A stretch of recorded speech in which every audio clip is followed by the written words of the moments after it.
Halo Sobat Komsos, ketemu lagi di program Bisik Bincang Asik bersama Komisi Komsas Keuskupan Bandung.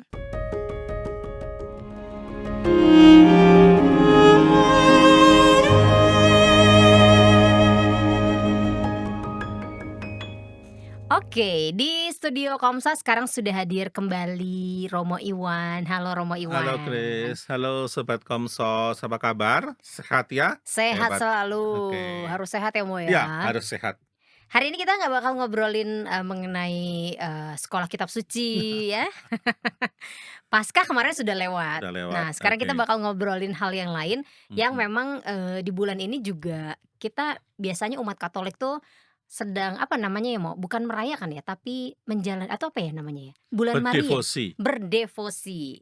Nah, jadi kan memang bulan, Mei ini ditetapkan sebagai bulan Maria, betul ya, Mo, ya? Betul ya. Nah, tapi mungkin banyak sekali, mungkin sobat Komsos termasuk saya juga, kurang mengetahui betul gitu sebetulnya kita nih di bulan Maria ini merayakan apa gitu, devosinya gimana gitu. Oke, Sobat Kompas yang terkasih, sebelum kita melihat bulan Mei-nya, kita melihat Bunda Marianya lebih dahulu ya. Saya kira pertama kita berdevosi. Mmm, Devosi adalah sebuah ungkapan penghormatan. Maka harus jelas dulu bahwa kita ini berdevosi, tidak menyembah, bahwa kita menghormati iya, tetapi tidak menyembah Bunda Maria. Itu hal yang pokok penting. digarisbawahi, Di garis di-bold, bawah, di ya caps di-bold, lock ya gitu ya. pokoknya itu harus penting gitu ya, itu yang pertama. Yang kedua, devosi yang benar itu kalau kita menempatkan Bunda Maria di dalam konteks peran Maria di dalam seluruh karya keselamatan dan mendudukkan Bunda Maria ke dalam kedudukan di dalam gereja. Jadi jangan pernah karena devosi yang begitu mendalam, memang ada kecenderungan orang kita berdevosi yang begitu mendalam kepada Bunda Maria, tentu tidak menjadi berdosa, tetapi lalu menjadi menggantikan Allah. Ah, Jadi lalu nomor satu jadi Bunda Maria sebagai yang nomor utama. satu, yang utama. Sehingga seringkali cenderung menjadi kadang-kadang terlalu menjadikan seolah-olah magis dan rosario menjadi jimat. Setiap orang mengantongi rosario gitu, karena apa? Nah, kalau kamu mengantongi rosario dan tidak pernah berdoa ya nggak ada gunanya gitu. Bahwa mengantongi rosario jangan jadikan jimat bahwa, oh ya dengan saya membawa mau rosario saya bisa berdoa atau saya bisa pertolongan doa-doa saya pada Bunda Maria, ini menjadi penting. Tapi kalau sorry mau saya Mhm. potong nih ya, sebelum lanjut, tapi kan ada juga nih kayak misalnya mengalungkan rosario gitu ya, di Mhm. badan gitu sebagai kalung, tapi itu akhirnya jadi menambah, kekuatan iman itu gimana? Boleh, bahwa maka menempatkannya untuk meneguhkan iman kita, membantu Ah, meneguhkan iman kita, tetapi jangan lalu kita mengimani rosarionya iya gitu iya kan. iya. Jadi itu yang penting. Dan yang kedua, peran Bunda Maria, beliau adalah ibu gereja sebagai pengantar atas doa-doa kita. Kenapa kita doa mesti dipengantarai? Ya, kita sadar bahwa kita ini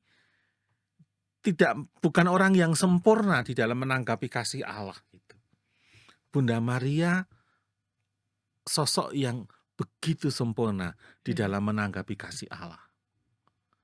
Dan di dalam ketidaksempurnaan kita, di dalam segala kelemahan kita, maka rasanya kita tidak pantas gitu. Nah, di dalam pengalaman yang seperti itu kita mendapatkan mohon lewat pengantaran Bunda Maria yang sudah mengalami kesempurnaan dalam menanggapi kasih Allah dan kita dimasukkan di dalam kasih-Nya dan doa-doa kita dibawa kepada Allah. Mmm, Gitu ya. Jadi Bunda Maria menjadi pengantara gitu. Jadi sekali lagi pertama jangan menggantikan devosi-devosi dengan eee, dengan iman kita. Oleh karena itu juga penting jangan karena kita berdevosi begitu besar lalu menggantikan ekaristi dengan devosi kita. mmm. Dulu semoga sekarang tidak, dulu banyak orang itu sepanjang ekaristi 2 rosario, itu banyak gitu. Memang tidak bisa disalahkan karena itu mungkin orang-orang lama dulu, orang-orang lama, orang-orang sepuh maksud saya, orang senior kita di Jawa zaman dulu, Mhm. itu kan dulu masih misa bahasa Latin. Ah, Nah, kebayangkan misa bahasa Latin, pastornya berdoa dalam bahasa bahasa Latin, Latin. semua dalam bahasa Latin, orang desa ya nggak bisa bahasa Latin, Mmm, nggak ngerti. nggak ngerti. Maka lalu supaya mereka berdoa, pastornya menyarankan agar mereka berdoa rosario. Oke, Nah, lalu seolah-olah ini menggantikan ekaristi. Nah, ini yang salah. kemudian salah. Juga devosi apapun juga, sehebat apapun itu kalau kita tidak meletakkan itu di dalam keseluruhan, dalam konteks, karya keselamatan akan menjadi salah. Mhm, Itu yang sudah penting ya. Jadi meletakkan Bunda Maria penting, peran Bunda Maria bagi gereja penting, dan peran Bunda Maria itu begitu dekat dengan umat ya, betul. betul dekat. Jadi umat itu begitu mudah berdoa dengan pengantaran Bunda Maria gitu. Mmm, Tetapi hati-hati, sekali lagi jangan jatuh kepada magis-magis yang seperti itu. Kalau kita tanya orang tua kita, menjadi luar biasa tentang pengalaman Bunda Maria mhm. gitu. Nah, sekarang sekarang kembali Yang ke tadi, pertanyaannya ya, merayakan apa? kenapa Bulan Maria gitu Iya. ya. Eee, Tidak jelas persis sejarahnya seperti apa, jelas persis dalam arti ada beberapa hal yang mengkaitkan. Yang pertama dikaitkan bulan Mei itu kalau di Eropa atau negara yang 4 musim, bulan Mei adalah musim semi. Mhm, Sehingga bulan Maria diletakkan di bulan Mei karena dikaitkan dengan musim semi. Ibu Pertiwi yang menumbuhkan kehidupan, oke. dan Bunda Maria adalah ibu dari semua kehidupan, dengan gambaran sebagai Hawa baru.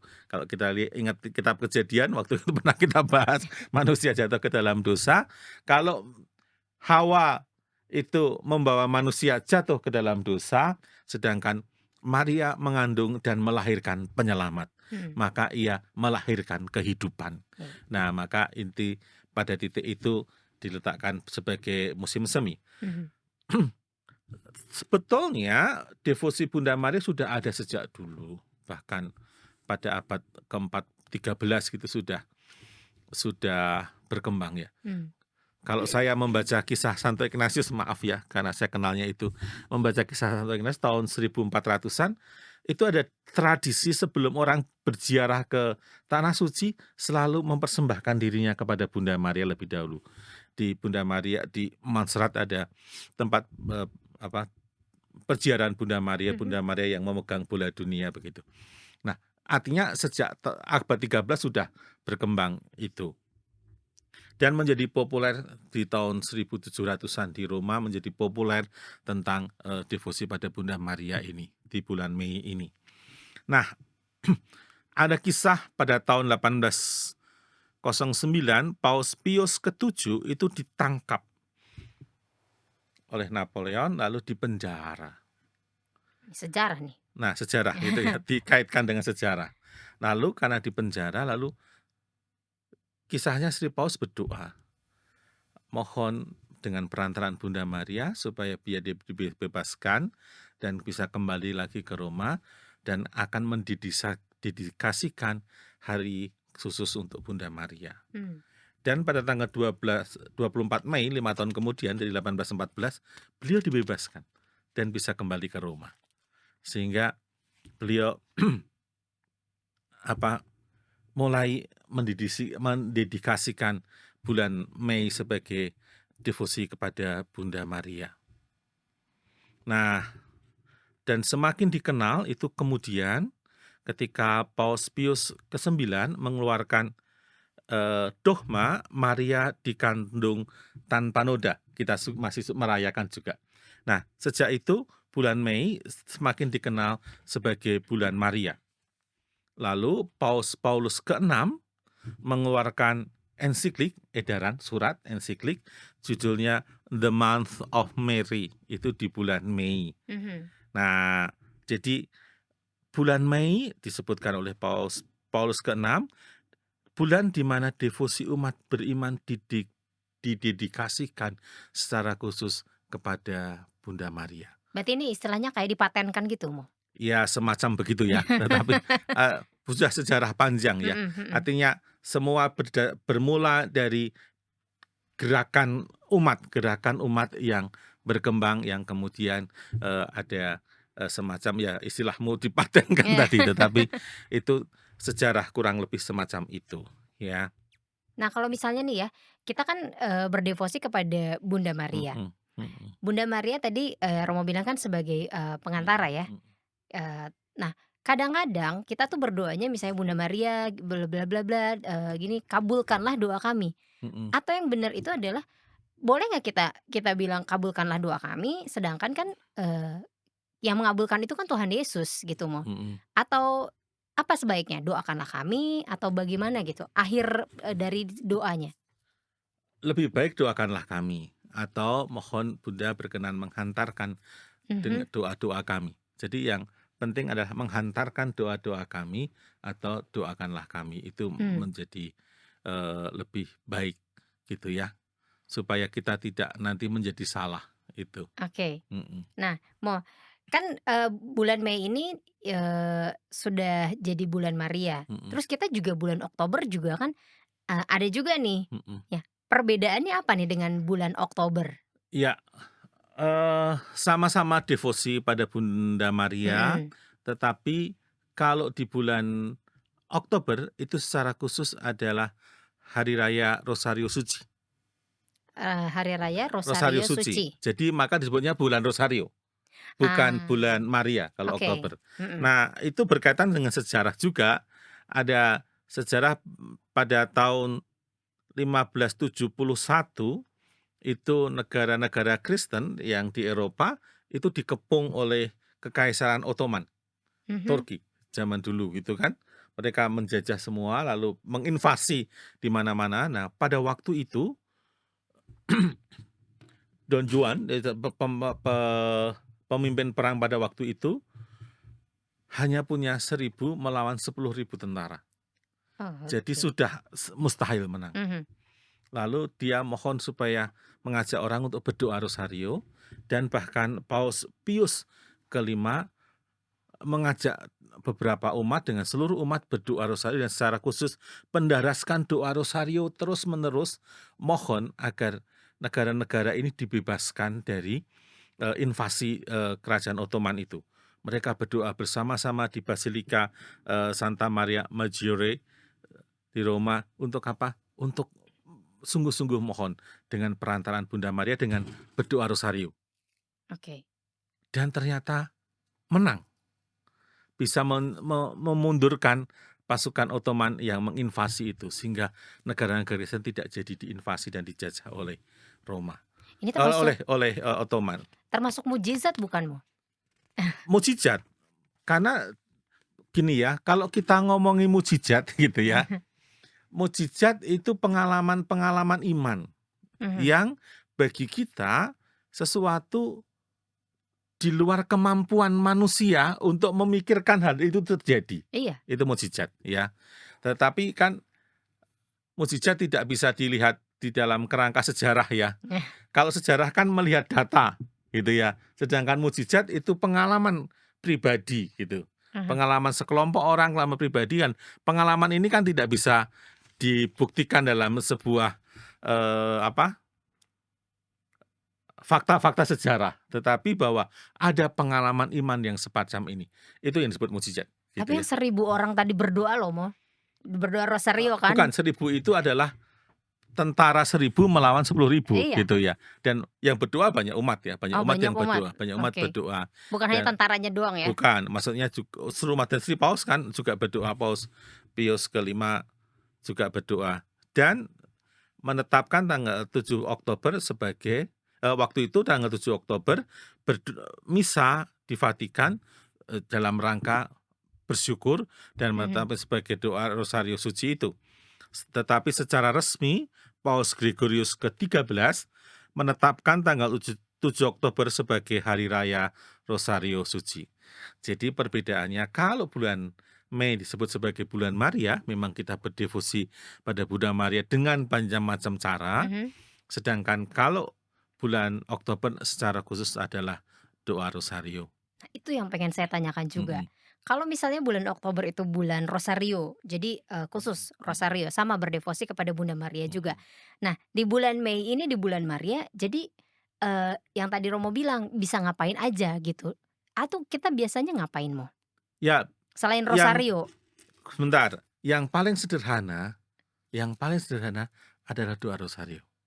Iya, Doa rosario itu doa yang paling sederhana, yang bisa dilakukan oleh siapapun, mhm, tetapi begitu mendalam.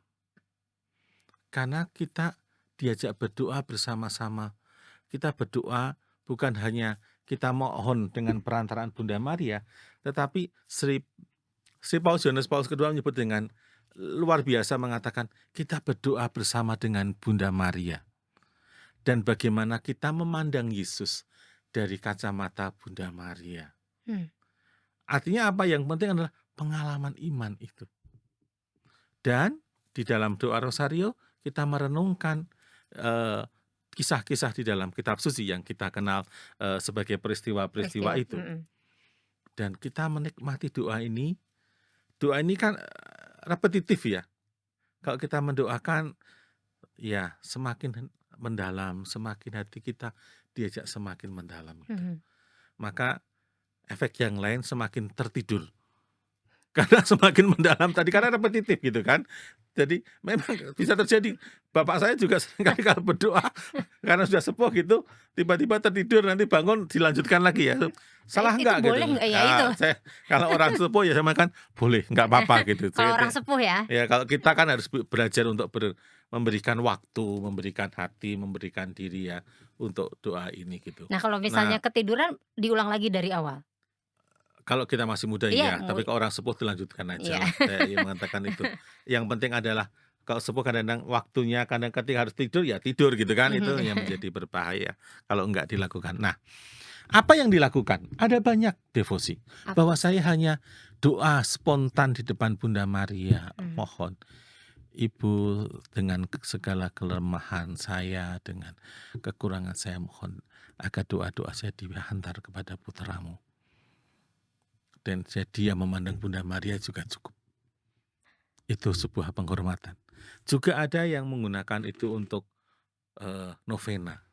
mmm. Ya, itu banyak hal yang bisa dilakukan. Ada orang yang berziarah.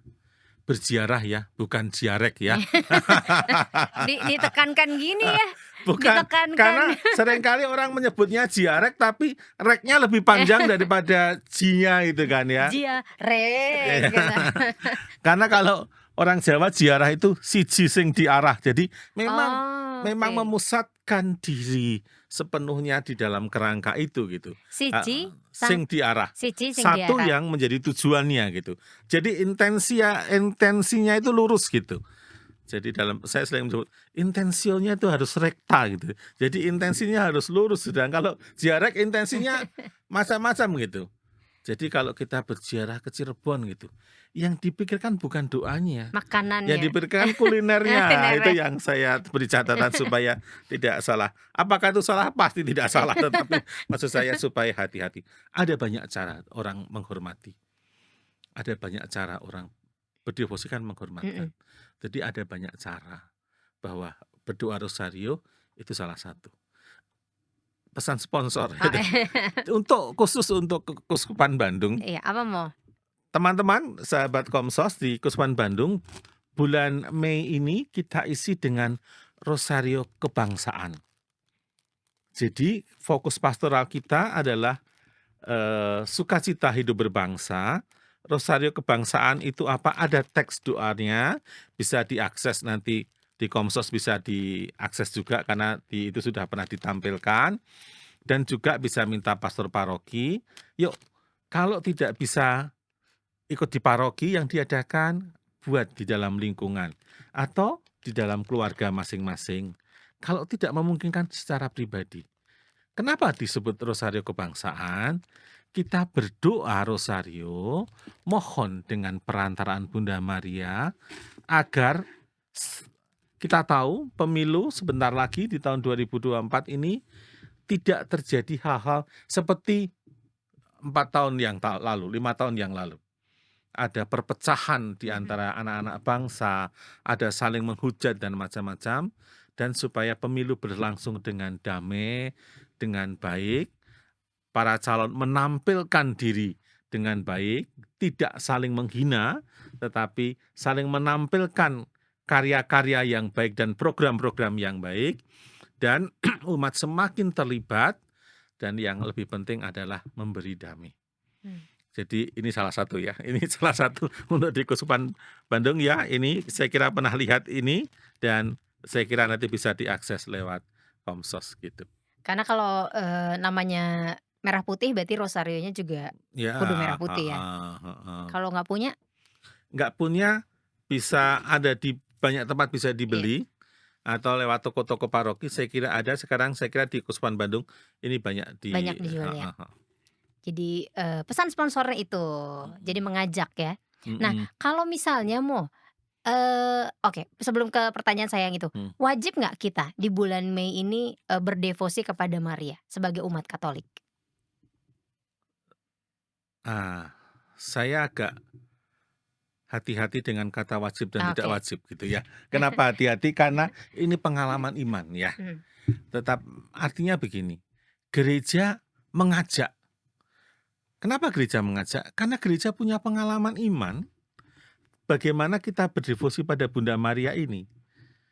Gereja mengajak dan menyediakan waktu secara khusus mhm, agar kita memberi penghormatan pada Bunda Maria karena pengalaman iman gitu. Tetapi apakah harus? Ya tidak. mmm, Hanya yuk dalam pengalaman iman. Ini yang menjadi penting ya. iya, Jadi gerakan itu atau dorongan itu ada dalam diri gitu. Nah, berbeda kalau kita orang tua mengharuskan anak-anak atau kita sebagai guru mengharuskan anak-anak, karena konteksnya adalah mendidik gitu iya, ya. mhm, Mendidik anak-anak, yuk mendidik dan apa, supaya anak-anak juga punya pengalaman gitu ya. Kalau mhm, tidak pernah memulai ya nggak pernah punya pengalaman gitu. mhm, Dan artinya ini sebuah pengalaman yang mendalam bagi banyak orang, dan saya kira, eee, tidak usah diwajibkan itu. Kalau bulan Maria, itu lebih mudah umat berkumpul untuk berdoa dibandingkan hal yang lain. mhm, Saya kira di lingkungan kalau, bulan Maria isinya doa rosario, anak-anak juga semua ikut, karena doa yang sederhana yang bisa dilakukan oleh mereka. mhm. Bulan kitab suci 5, 10 orang, tapi bulan Maria atau novena akan itu lebih banyak Iya, gitu, Gua Maria juga penuh biasanya penuh ya ya, kalau heeh, bulan bulan betul Maria betul, ya, ya, mhm. ya kan? Nah, biasanya ya, Mo ya, kan di gereja Katolik itu Bunda Maria tuh sangat, dihormati, Ya diistimewakan ya gitu. Kenapa demikian? Sampai sebegitunya umat Katolik mengistimewakan Bunda Maria? ya, Bunda Maria punya tempat yang istimewa bagi gereja, Mhm, tetapi bukan yang utama di dalam gereja. Yang paling istimewa pasti Tritunggal gitu ya, mhm, Allah Bapa, Allah Putra, Allah Roh Kudus. Bahwa Bunda Maria mendapatkan tempat istimewa dalam gereja karena Bunda Maria adalah ibu penebus. Bahwa dalam seluruh karya keselamatan, peran Bunda Maria begitu besar. Ketika dia mengatakan, "Aku ini hamba Tuhan, terjadilah padaku menurut perkataanmu," menyampaikan itu kepada malaikat. Nah, sejak saat itu perannya luar biasa. Dan pengalaman Bunda Maria bukan hanya soal sejak awal, tapi sepanjang seluruh hidupnya diberikan di dalam pemenuhan ini. mhm, Ini luar biasa. Ia setia kepada Yesus sampai ngikutin di jalan salib, bahkan sampai di bawah kaki salib. mhm, Bukan hanya itu, ketika para murid takut, kita bisa baca di Kisah Para Rasul ya. Para murid berkumpul, kita Kisah Pentakosta itu kan ya, para murid berkumpul, Bunda Maria hadir menemani. Jadi sejak Yesus, sebelum Yesus, dan karya keselamatan, sampai kemudian Roh Kudus hadir, mhm, Bunda Maria menemani gereja ini, menjadi ibu bagi gereja, sejak gereja perdana ini. Nah, saya kira peran ini yang menjadi luar biasa sehingga kita menempatkan Bunda Maria sebagai ibu gereja dan meletakkan atau mempunyai tempat yang istimewa di dalam gereja. Mhm. Tetapi tetap harus hati-hati ya, Bunda Maria tidak pernah menggantikan Tuhan dan Bunda Maria tidak pernah ingin menggantikan Tuhan. Iya. Nah sampai oke.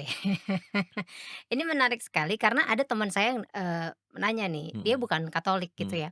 Dia nanya, "Lu kan Katolik mengistimewakan, Bunda Maria nih kalau di Katolik mhm, ya," gitu. "Sebenarnya lu tuh doanya sama Bunda Maria atau Tuhan Yesus?" mhm, Saya jawab, "Ya sama Tuhan Yesus lah." mhm. Karena Bunda Maria itu hanya, perantara atau lu doanya sama dua-duanya gitu. Nah yang lebih jelasnya nih Mo, nanti saya suruh dia untuk nonton Bisik episode ini.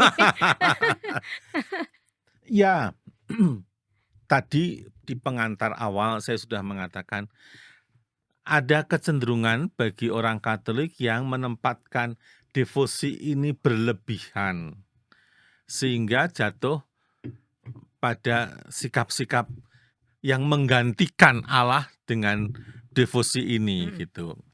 Nah, ini juga salah gitu ya. Tetapi kalau pertanyaan itu sebenarnya sederhana karena kita tahu bahwa Bunda Maria adalah pengantara. Maka kita tidak pernah berdoa kepada Bunda Maria. tapi kan ada doanya kata dia, "Salam Maria penuh rahmat," gitu kan ada doanya. Iya, doanya itu tidak doa kepada Bunda Mmm, Maria, doa tetap kepada Allah. Dan doa adalah Salam Maria doa biblis, ada dalam kitab suci. mhm, Salam Maria adalah doa devosional. Di gereja Katolik juga ada doa untuk malaikat pelindung gitu ya. mhm, Itu bukan doa kepada malaikat pelindung, tetapi doa tetap doa kepada Allah. Kita mendoakan arwah, tidak berdoa kepada kepada arwah gitu. arwah, tetapi kita doa kepada Allah. Nah, di dalam kon pembacaan dengan Bunda Maria, maka Bunda Maria itu sebagai pengantara.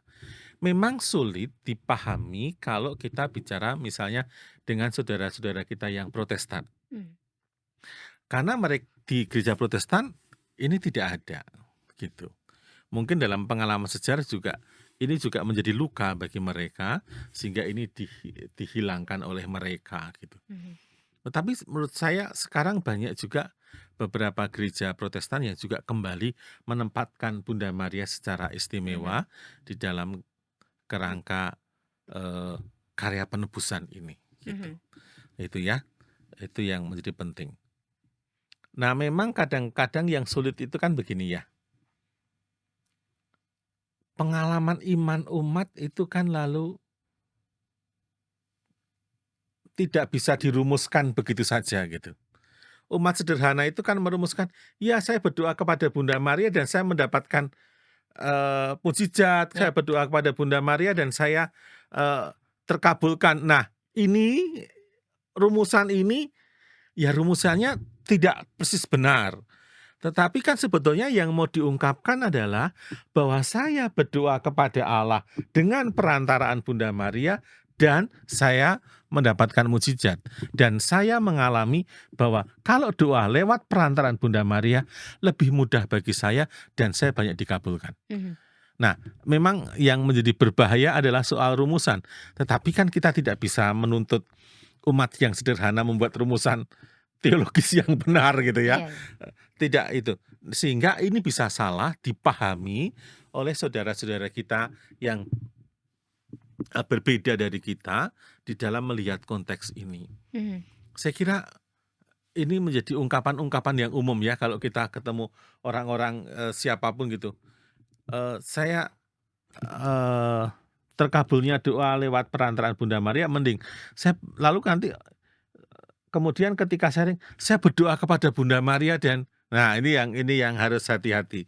Jadi tapi tetap pada titik ini saya tidak mengatakan, "Oh salah gini rumusannya." Iya heeh heeh, betul, iya iya, rumusannya salah, tetapi pemahaman saya kalau orang mengatakan itu, orang sebetulnya tahu bahwa dia tidak berdoa pada Bunda Maria.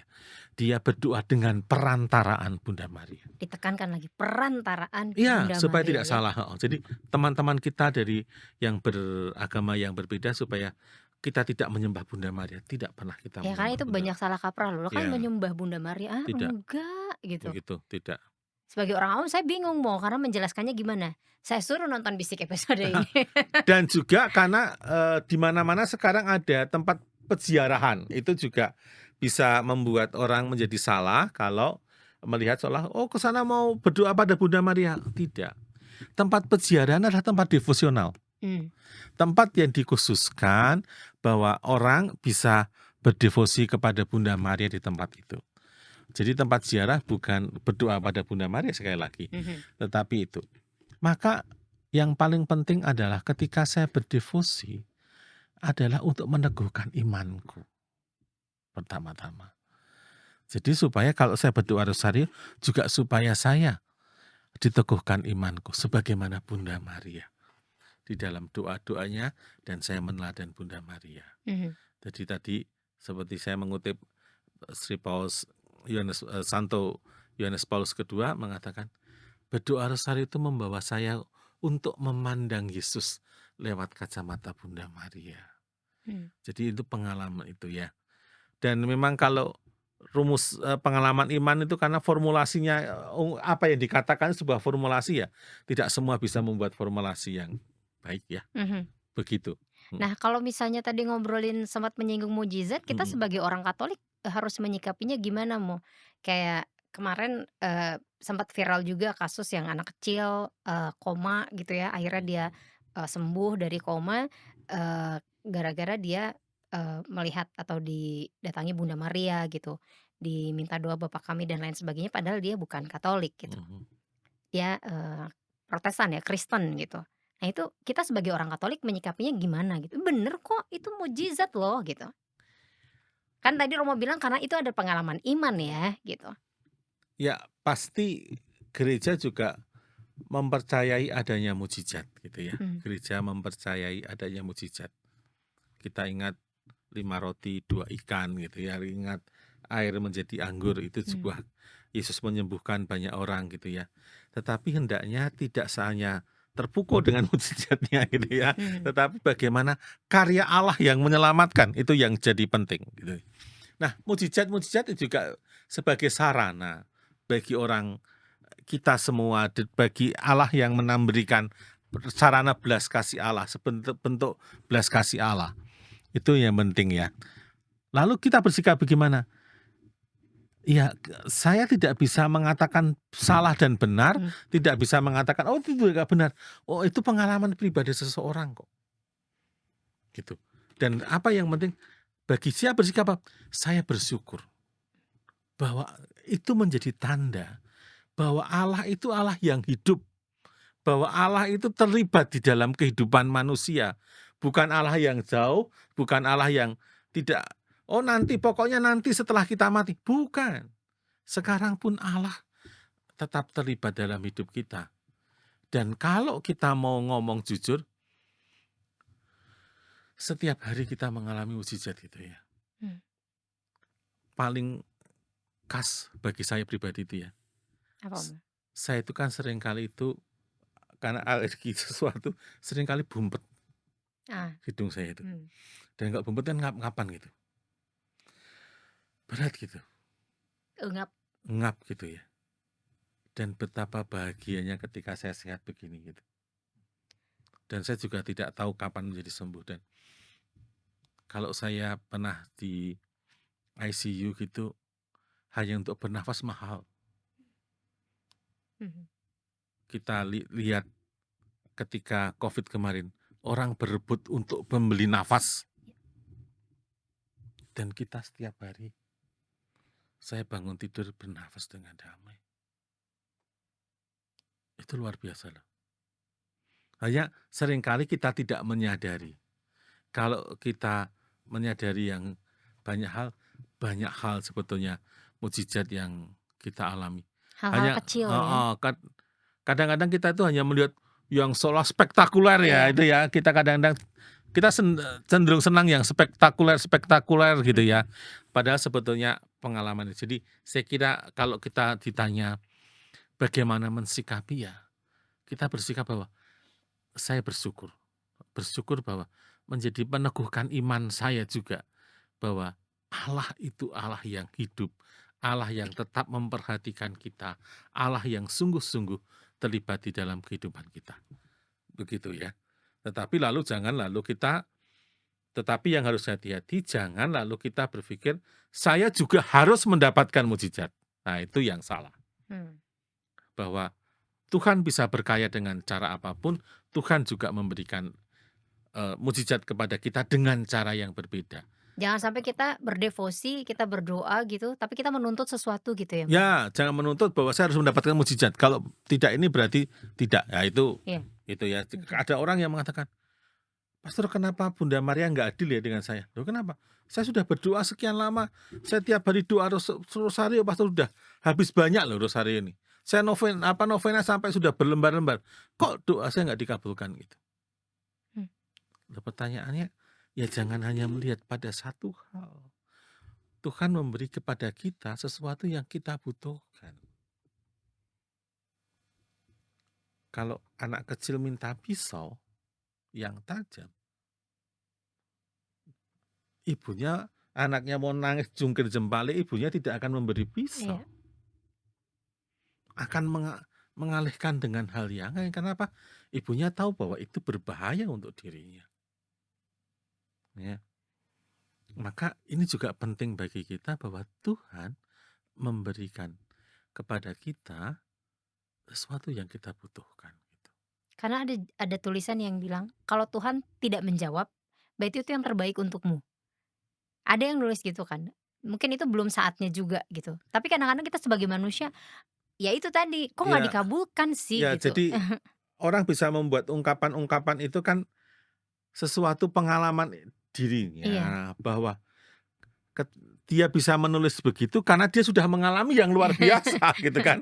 Jadi, tulisan itu muncul karena dia sudah Mhm. mengalami yang kayak begitu, sehingga dia diteguhkan imannya, dia mengatakan, kalau memang itu bukan yang kalau Tuhan tidak mengabulkan doa saya, pasti itu bukan yang terbaik bagi saya. Karena apa? Dia mengalami pengalaman akan Tuhan yang begitu baik. Bahwa tidak seperti yang saya pikirkan, tidak seperti yang saya bayangkan, tetapi saya mengalami sesuatu yang luar biasa di balik yang saya lihat ini, gitu. Mhm. Oke. Romo Iwan, sebelum kita pamit, apa yang ingin disampaikan kepada sobat Komsos nih mengenai, obrolan kita di hari ini, bulan Maria? Ya, Bunda Maria adalah ibu gereja dan ibu kita. Kita punya pengalaman panjang, gereja punya pengalaman panjang tentang Maria sebagai ibu. Tempat kita bisa mengadu, tempat kita bisa mengeluh, tempat kita bisa mengungkapkan seluruhnya kepada beliau. Untuk apa? Agar ibu juga menghantarkan doa-doanya. Dan yang kedua, sebetulnya pengalaman iman yang luar biasa. Saya itu senang dengan lagu bahasa Jawa Nderek Dewi Maria itu loh. Itu meneguhkan saya gitu kan. Mmm. Bagaimana peran Bunda Maria sebagai pengantara atas doa-doa kita. Itu ada 3 bait. Yang bait pertama kan bunyinya, Nderek Dewi Maria temtu gengkang mana, boten yen kuwatoso ipun jangkung tansah. Jadi saya kalau ikut Bunda Maria, dalam arti ikut sebagaimana Ibu Maria menjalani hidupnya sebagai orang beriman yang terpanggil dan kesempurnaan di dalam menanggapi kasih Allah, dan saya dengan berdoa lewat perantaraan Bunda Maria, saya tuh merasa aman gitu. Mmm. Saya merasa hidup saya aman karena Ibu Maria akan menolong saya, akan melindungi saya gitu. Itu bait pertama. Bait yang kedua itu menarik bagi saya. Menggangan tos habes, maaf bukan itu. Bait yang kedua, apabila kita digoda oleh setan, Nadyan manah ketara dipun godha setan. Jadi seandainya saya sampai bergetar tergoda oleh setan, saya tidak akan jatuh kalau saya tetap mau mohon dengan perantaraan Bunda Maria. Dan yang ketiga, ini yang selalu menjamin hidup saya. Menggah ngantos apesnya, ngantos kelu setan. Boten yen to ngantosa klantur babar pisan. Jadi bahkan seandainya saya sampai jatuh, tergoda oleh setan, saya tidak akan pernah menjadi tersesat. Asal saya mau mohon pertolongan Bunda Maria sebagai pengantara atas doa-doa saya. Maka lewat lagu itu meneguhkan saya dengan saya mau mengatakan, dia adalah pengantara yang baik, paling baik. Dia ibu yang baik bagi kita. Maka ya nggak usah khawatir. Walaupun dalam ketidaksempurnaan kita, di dalam kelemahan kita, keberdosaan kita, kita mungkin tidak pantas berdoa pada Allah. Yuk datang kepada Bunda Maria. Mohon agar dia menjadi pengantara kita. Dan pengalaman gereja, pengalaman uang kita membuktikan hal itu. Itu. Baiklah, Romo Iwan, terima kasih sudah mau hadir di sini, di Bincang Asik kali ini. Kita, ngobrol banyak, sebenarnya banyak ya yang dikupas tuntas harusnya lebih Ya, banyak. nanti kita ngobrol-ngobrol lagi ya, Ngobrol kan, lain. sesuatu lain. Kan, jadi Sobat Kompos terima kasih banyak dan semoga kita bisa menempatkan diri dengan benar di dalam kerangka berdevosi dan kita juga bisa meletakkan dengan benar bagaimana Bunda Maria di dalam gereja supaya kita tidak salah. Semoga yang setelah nonton ini Sobat Komsos nggak salah kaprah lagi, Tidak salah kaprah dan termasuk semakin saya. dan semakin dekat dengan Bunda Maria ya, gitu. Oke, Romo Iwan kita pamit ya sama Sobat Oke, Komsos. terima kasih banyak, Mhm. Chris. Terima kasih Sobat Kompos. Semoga kita bersama-sama ketemu di waktu yang lain. Oke Sobat Komsos pamit ya, dadah. Bye.